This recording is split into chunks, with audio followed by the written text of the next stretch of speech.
भगवान श्री कृष्ण जब माता देवकी और पिता वसुदेव को कंस के चंगुल से छुड़ाने गए तब उनकी उम्र 14 वर्ष थी।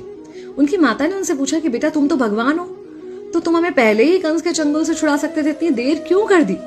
तो कृष्ण जी ने कहा, माता क्या पिछले जन्म में आपने मुझे 14 वर्ष का वनवास नहीं दिया था? माता हैरान रह गई, बोली ये क्या कह रहे हैं आप?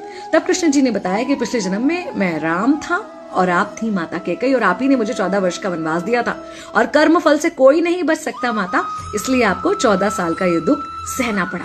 तब आश्चर्यचकित होते हुए माता ने पूछा, तो फिर यशोदा पिछले जन्म में कौन थी?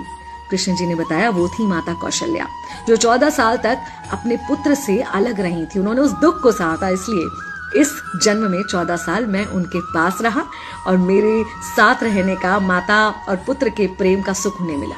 कहने का मतलब यह है कि कर्म फल से ना उस युग में कोई बचा था, ना आज कोई बचेगा। खुद भगवान भी कर्म फल से नहीं बच सकते, इसलिए अपने हर एक कर्म को बहुत सोच समझ कर कीजिए, क्योंकि जिसके भी खिलाफ आप कुछ गलत कर रहे हैं उससे आपकी शत्रुता कुछ समय या शायद एक जन्म की है, लेकिन उसके साथ कुछ गलत करके आप अपने कई जन्म बिगाड़ सकते हैं।